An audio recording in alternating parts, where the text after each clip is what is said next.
Welcome to Mintel's Little Conversation podcast. Hello and welcome to Mintel's Little Conversation, where our experts bring you fresh ideas and new perspectives on how consumers eat, drink, shop, groom and think. Each episode features a discussion of current topics from the last consumer trends, new products, shifts in markets and lifestyles. I'm Matthew Crabb, Director of Trends for Asia Pacific here at Mintel. Today, I'm joined by Laurie Du and Victoria Lee in Shanghai and Hui-Chi Ong from Singapore. And they're here to discuss what's trending around Chinese New Year in China and Southeast Asia in the post-COVID next normal. And to find out what our analyst thinks will be the big new changes in product innovation and marketing in the run-up to the festival. First of all, please briefly introduce yourselves and your roles in Mintel. Laurie? Hello, I'm Laurie. I'm based in Shanghai. I'm beauty analyst. And Vicky? Hi everyone, this is Victoria, the Senior Trends Analyst from Mintel, and I'm based in Shanghai office, and I'm mainly covering trends which is provoking and reflects how consumers are now interacting with brands. And Hui-Chi?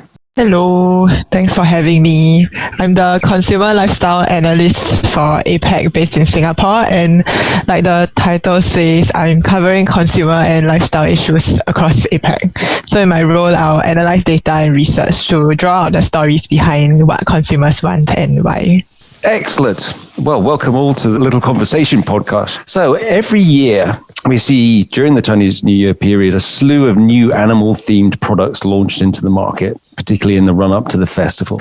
This coming Chinese New Year is the year of the ox. So have we seen any interesting new Chinese New Year product launches, either the inspired or the downright tacky? Any great advertising campaigns or social media campaigns? What have you been seeing? I'm going to go to Laurie first. Yeah, thank you. I think in beauty category, every year, quite a few of beauty brands, both international ones and those local ones, they would launch limited version. Yeah, the theme would always be the Chinese zodiac, like what you said about this year is the year of the ox. So in addition to the year of the ox, they usually will use the typical New Year color, like red and like gold. So I just found the launch from Clinic is quite interesting because I really like their cute design, because they have a ox ear version of highlighter. And I think most of you have used their hero product, moisturizing lotion. So now the New Year's version came with a very cute lid.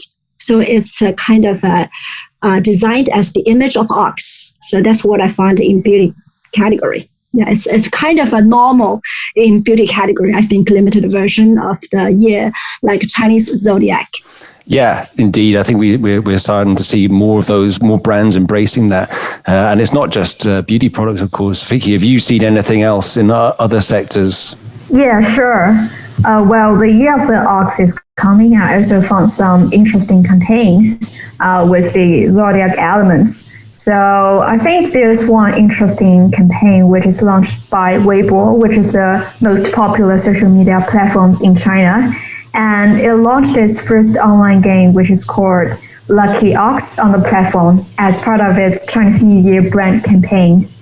And the virtual character is designed in the image of ox. So it is a zodiac, which usually represents good momentum in Chinese culture. And within the game, the players can obtain props to upgrade their characters through exploring things and touching other users' characters. So I think Weibo actually help consumers to foster interactions not only among Weibo friends, but also between strangers and also between normal users and Weibo influencers. So that's quite an interesting social media campaign I found.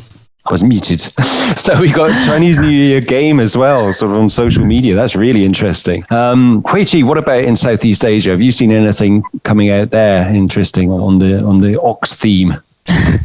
Yes, so this year Chinese New Year has been a bit quieter due to COVID, especially in Singapore as well. But something interesting I found, which wasn't directly ox themed, was that Uniqlo here partnered with a steamboat chain of restaurants called Beauty in a Pot to release like a new line of their Uniqlo t-shirts. So they have steamboat cartoons on the t-shirt, and one of the t-shirts also has like one of my favorite steamboat foods, which is fried tofu skin, which we call Ling Ling Juan on the t-shirt. So that's something I'm definitely going to buy. Yep. And it's only available for a limited time, and I think maybe only available in Singapore. So I think it's very interesting that they localized it to Singapore. Like Beauty in a Pot is a very popular brand here, so I think it's gonna sell pretty well. And then I like novelty items. So one of the new products I saw for this year was a mask from a local brand called When I Was 4. So on the mask itself, of course it's red, but we have Chinese New Year greetings and also one extra statement below, which is a common reply when aunties or uncles ask me. So when they ask me if I'm going to get married or if I'm going to have kids, the mask will reply for me. So the mask will say, no, I'm not going to have kids this year, or no, I'm not going to get married yet. So I really, really like the mask, and I was considering buying it and wearing it for Chinese New Year, but I think the aunties around me might be a bit offended, so maybe next year. But I like that it's relevant to the pandemic as well. Very good. So you're already fielding the difficult questions from relatives, is it? Every year it evolves. When I was a kid, it was about my results. Then after uni, it was when I'm going to get a job. Now that I'm working, it's when are you getting married? So it will never end. Excellent. Well, I mean, I did actually spot one thing that really piqued my interest, and that was that Legos actually launched this new set called The Legend of Nian, I think it's called. So it's about the legendary animal, the Nian, that comes out every year and is supposed to sort of worry people in their village and so on. So it's actually a set with all the different characters and the monster. So that I thought was very interesting, that Legos got into the sort of whole traditional festival theme and the legend behind it. But as you've just mentioned, COVID-19 has changed the world and the way we live in it in many ways. So how much are we seeing that COVID-19 will change Chinese New Year? And are people and families doing Chinese New Year differently this year? Okay, for Singapore, Singapore has thankfully gotten the COVID-19 situation somewhat under control.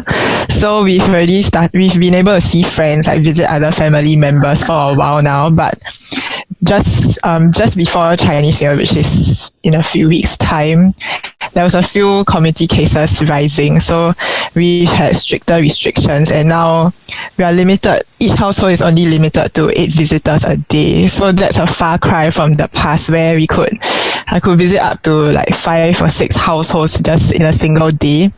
So I'm definitely going to see way less family members and friends now.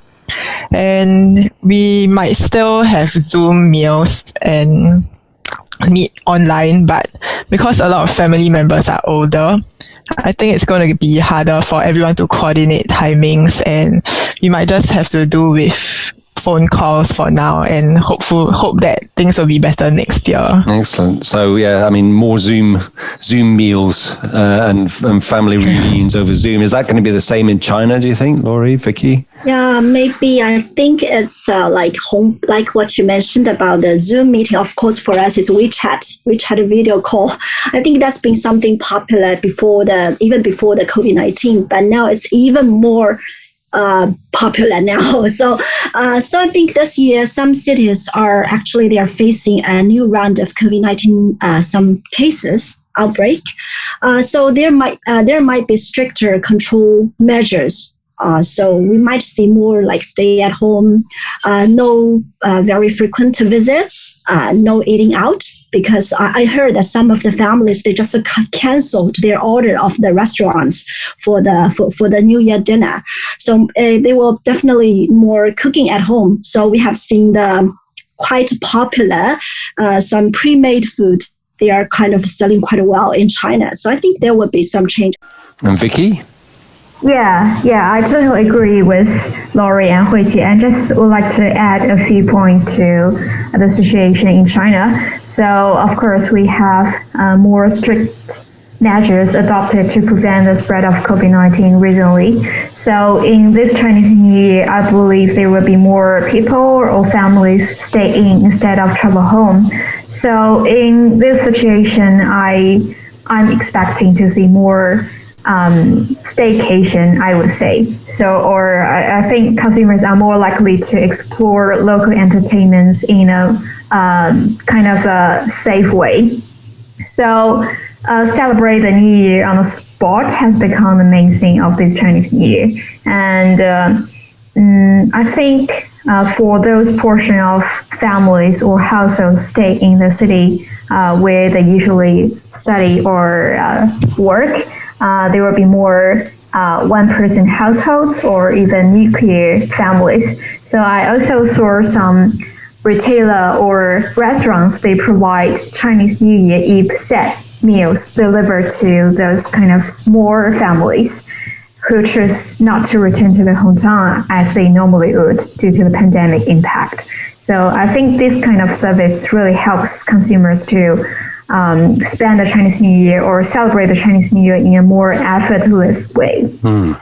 That's really interesting. I mean, food is really important for Chinese New Year. And as you say, people aren't going to be able to meet up. You say it's going to be this similar in Singapore and Southeast Asia. Here in Malaysia, it'll be the same, and in China.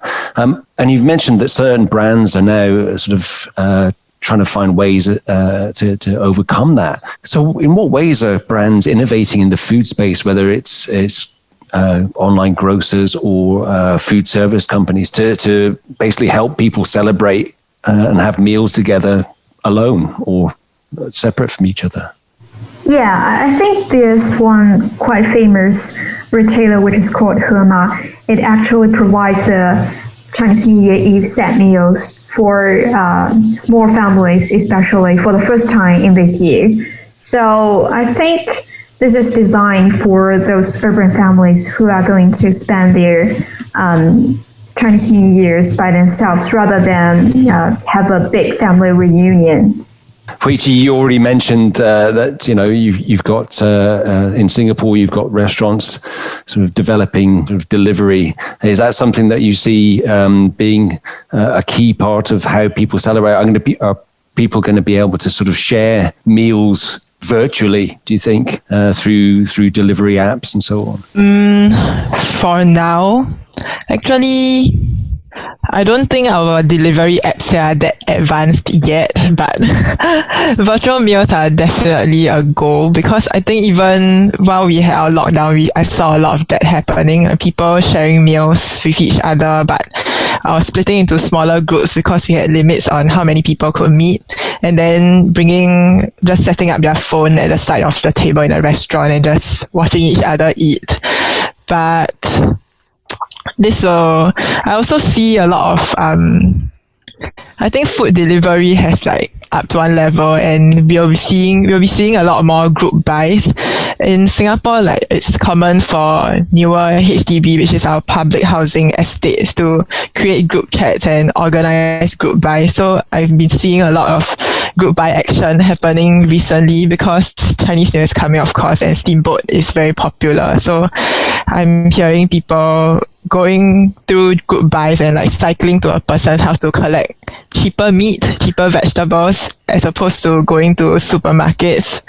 So this is very specific to younger families, like who just had kids, who just moved to their new houses, because we are building housing in different kinds of estates. So the newer estates are those filled with younger families. So it's pretty interesting to see the differences in neighborhoods. Very interesting. So this kind of begs the question do you think COVID is, and the situation we're in now, is that going to change the future of Chinese New Year, do you think? Do you think people will still celebrate it in the same way in the future? Laurie? This year alone, COVID-19 will change the future of China New Year, because I think the meaning of China New Year hasn't been changed that much, because we always say like a family reunion and like treat yourself really well after a year of hard working. So I think it hasn't changed that much. But we know that there are a lot of factors like the advance of technology, the changing of lifestyle, the increasing awareness on health and hygiene. I think they will change the way how we spend the holiday together. So after COVID-19, I think some of the Chinese family, they have adopted the use of serving chopsticks and spoons. So I think that's a better hygiene habits for Chinese consumers. So I think in the future, Chinese, they will continuously evolving the way they enjoy this holiday because but there will definitely some change because for example, from the several generations, big reunion, there will become a smaller scale of gathering, maybe smaller family. I think that's also the result of the change of the demographic structure. We have more a smaller family, just one kid, or even a double income, no kids, this kind of family. And also we find that there was some change cooking at home, but they were going out to have dinner in the restaurants. And also we have, I think that's in the future, it will keep evolving. We will definitely see more types of spending the holiday. Yeah. Very interesting. And I think one of the other things that was a great experience during Chinese New Year was the whole retail experience. People go to the shopping mall and see these, amazing displays, Chinese New Year displays in the shopping malls. But obviously, that's going to be difficult now. Are you still having in China, do you still have those big in-mall Chinese New Year displays? And are people going to see them in the same numbers? Maybe I can continue to answer the question. I think the shopping mall is really kind of the mainstream of China retailing landscape, because we have seen lots of shopping mall new projects are going on in the key cities in China. So it definitely at the shopping malls, they can always offer very good experience. Yeah, because you can just have a one-stop experience for everything, from eating, from shopping, from trying the new products, the clothes, including beauties. So I think this, but due to the COVID-19, I think that can influence a little bit on that. So maybe the traffic will be influenced a lot. So we won't see so many people in the shopping mall after the COVID-19, and also we find that the online shopping is definitely growing much faster. So like Hui-Qi just also mentioned about group buying. Group buying is really popular in China. So I joined several WeChat groups. They just group buy everything, from snacks to vegetables to eggs to some chickens, everything. I think that I would like that's about the overall retailing, the shift from offline to online. I think for beauty category, it's also quite interesting to mention, because even though we know that there are more purchase happened in online channel now, but in this year we know that some offline channels, they are taking great changes, because we have found that the experience is getting more important to consumers. So that's why we have seen a lot of new type of cosmetic stores are popping up. So in this store, you can really see a lot of new brands, especially those D2C brands. Previously, they're only sold online, but now they're coming to the offline. So they can, which can create a lot more opportunities for these new brands. With this consumers, and consumers, they can explore more brands. And I feel like due to the COVID-19, that will be influenced, their business will be influenced. But with the ease of the epidemic situation, I think after after one month or two, the traffic will be recovering gradually. Yeah. Interesting. So things are turning around again in China and recovering. I'm also interested. I mean, you've already mentioned that online shopping has become a big thing, but of course, entertainment has gone online as well. I was just wondering, Vicky, what in terms of sort of the online media, sort of movies, gaming, live streams, TV shows, is that all online now or are people still watching televisions? And what kind of entertainment are people looking forward to in China for Chinese New Year? Yeah, I think for entertainment, activities online. Chinese people are looking for some activities which can combine their learning needs and also maybe some knowledge which they can learn from the entertainment. So for example, they will look for some interesting online courses launched by some, for example, like the Forbidden City launched the online Forbidden City knowledge class as part of its celebration activities for Chinese New Year's. So it is focused on the culture and nature and also the Forbidden City architecture history. So you can meet up with people of same interests and talk about your interests regarding the Chinese traditional culture during this Chinese New Year. I think they are definitely looking for a new ways of entertainment which can combine what you want to learn and who you want to socialize, combine the needs with the entertainment needs. That's fascinating. So almost a move away from enrichment in terms of buying things towards a more sort of cultural and social enrichment. Is that the kind of shift that you're seeing, do you think? Yeah, because I think Chinese New Year is usually a festival which people will think of more traditional culture elements. So in this kind of special moments, people will pay more attention to the culture elements, no matter in their online entertainment or socializing process. Very interesting. And of course, another important aspect of Chinese New Year is gifting. Giving the hongbaos and also usually food.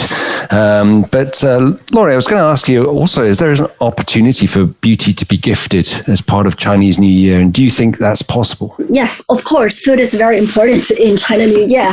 But for beauty products, they are always be a very kind of a top option when it's being taken as a gift between very close friends or like couples. But I think that's especially the case for like luxury brands. Products like fragrance or lip color.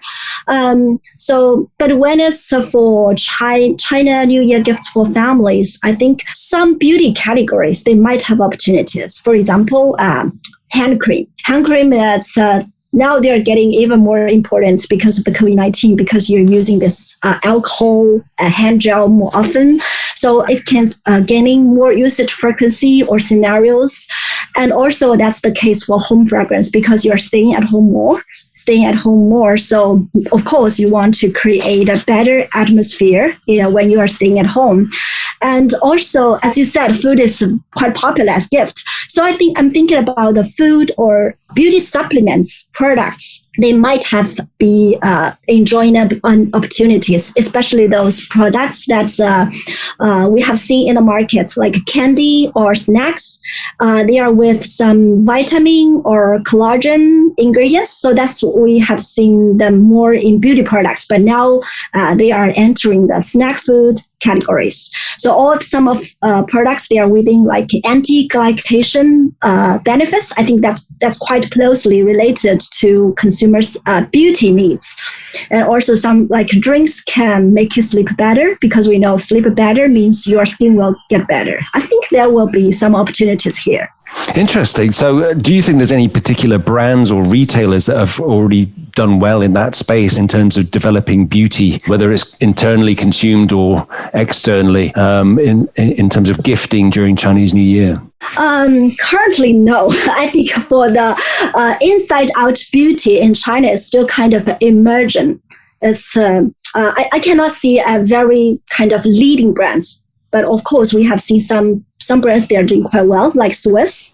Also, also we can see some local brands. They are kind of growing quite fast. Yeah, because since the market is growing quite fast and consumers, especially younger consumers, they have been demanding more on this professional brands because they think that inside out way is the best to get better skin status. Interesting.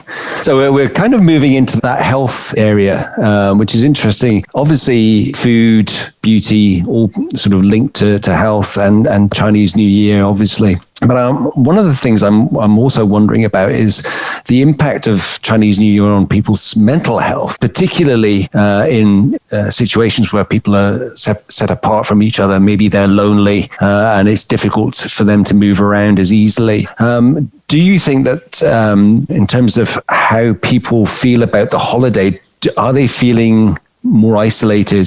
Do they find it harder emotionally? I was going to ask that first to Hui Chi, who's in lockdown in Singapore.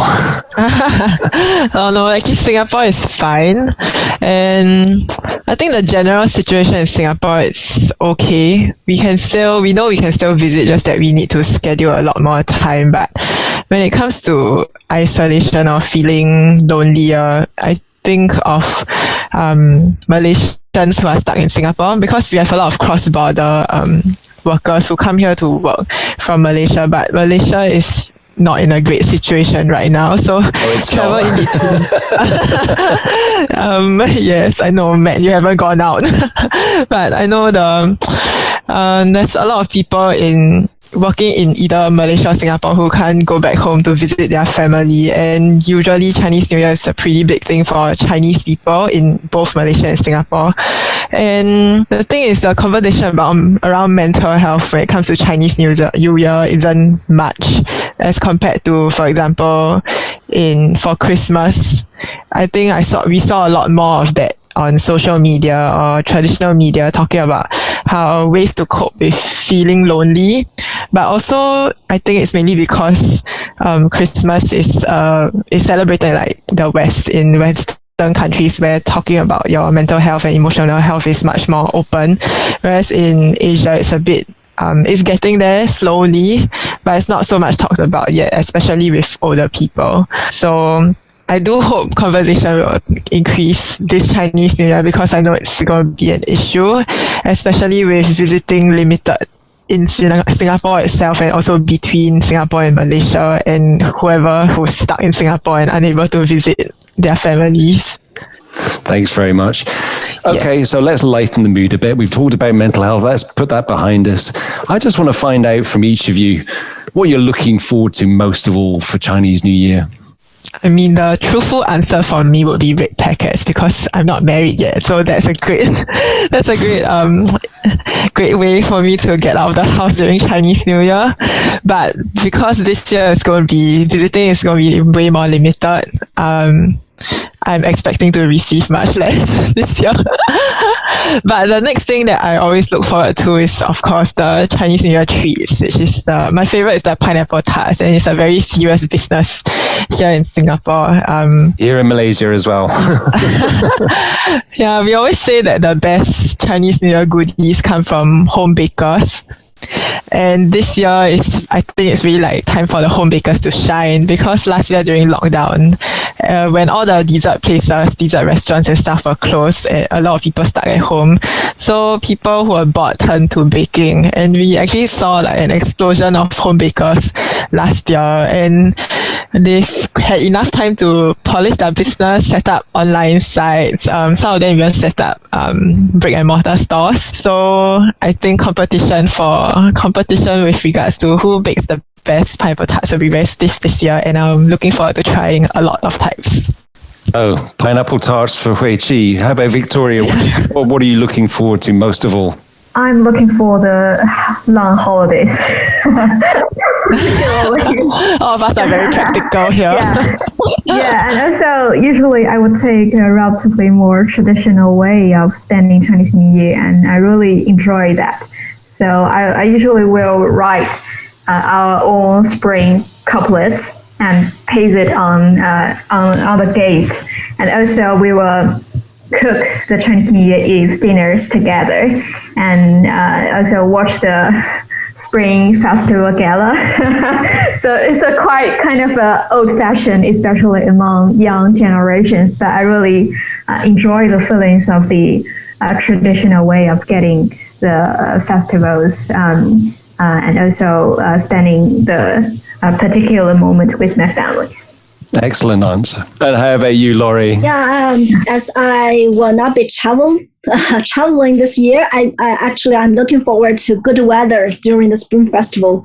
So the warmer, it means I can go out. Maybe I can go to for a picnic, so I can prepare some food or some bakeries, and also I can have some gatherings with some like friends or family members.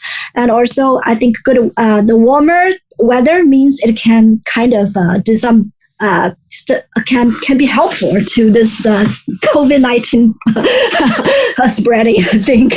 Yeah, so I really feel I really are looking forward to the coming of spring. Yeah, warmer. Excellent. Well, that's our time. Sadly, that's all time we've got for today. So, Gong Xi Fa Cai. If you want to know more about Mintel, who we are and what we do, head over to mintel.com and follow us on social media. We're on LinkedIn, Instagram, Twitter, and Facebook. And check out our blog for even more insights from our analysts. Thank you for listening. Please make sure you subscribe, rate, and review this podcast. If you like what you've heard today, spread the word, and we will catch you next week for our new episode of Little Conversation.